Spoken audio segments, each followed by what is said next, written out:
Hello， 大家好，我係中原商鋪部租賃部嘅 Terry Ho。好多謝大家繼續收看我呢一個二鋪論租啦。上一集咧，我大致咧就講咗好多關於銅鑼灣嘅大額嘅租務嘅。之後咧都有好多朋友咧就 PM 我啦，都想了解下咧近排熱話嘅中環區嘅租務情況嘅。我之後咧跟住就會講關於中環區比較矚目啲嘅變化。希望大家一齊研究下啦。而5月份嘅鋪位租務咧就有回落嘅情況嘅，亦都咧就連跌咗2個月嘅。根據中原工商鋪嘅資料顯示咧，5月份咧錄到309宗嘅租務成交嘅，按月咧就回落咗6.9%，按年咧亦都減少咗13.2%，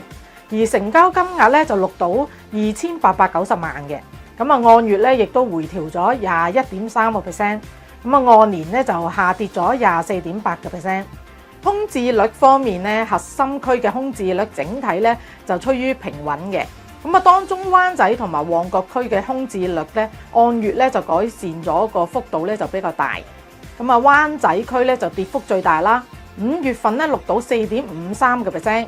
按月及按年咧分別減少咗0.04同埋0.43嘅百分點，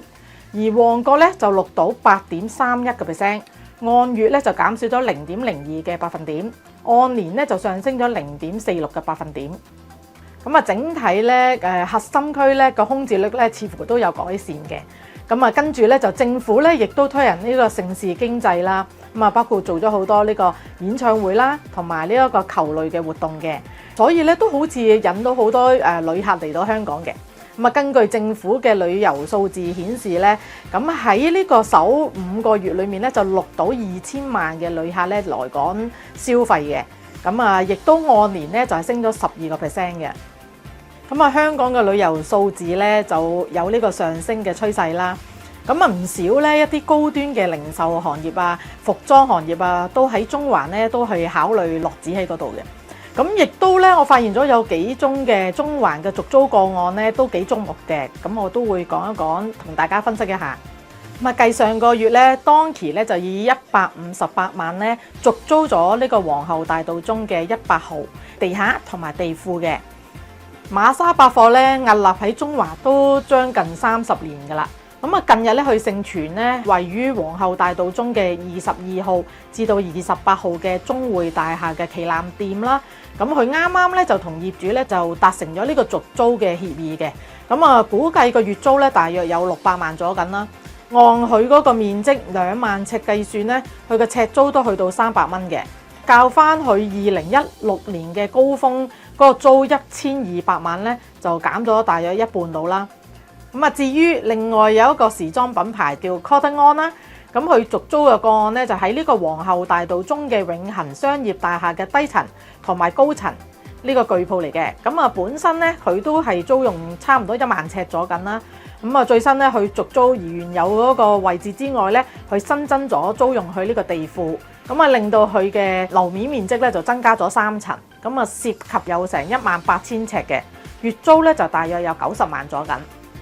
舊年咧，我哋中環嘅大地主置地啦，佢咧就同埋一啲高端嘅品牌咧，就攜手咧就投資咗78億咧去翻新呢一個置地廣場㗎。雖然咧有好多嘅傳媒啊或者新聞咧，有好多市民都覺得可能會唔會香港嘅零售業啊或者有好多嘅經濟都好似好差，會唔會影響鋪位嘅走勢啦？但係我哋有啲數字方面啊，或者有好多嘅品牌嘅落戶啊，其實我哋都分析咗咧，其實又唔係咁悲觀嘅。受到經濟嘅影響啦，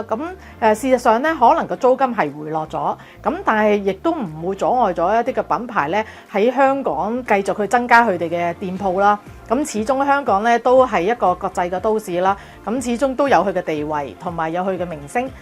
亦都包括內地嘅品牌啊，即係亞洲區都係先考慮香港區嘅。我都希望緊香港嘅鋪位個空置率咧就再逐漸咁回落。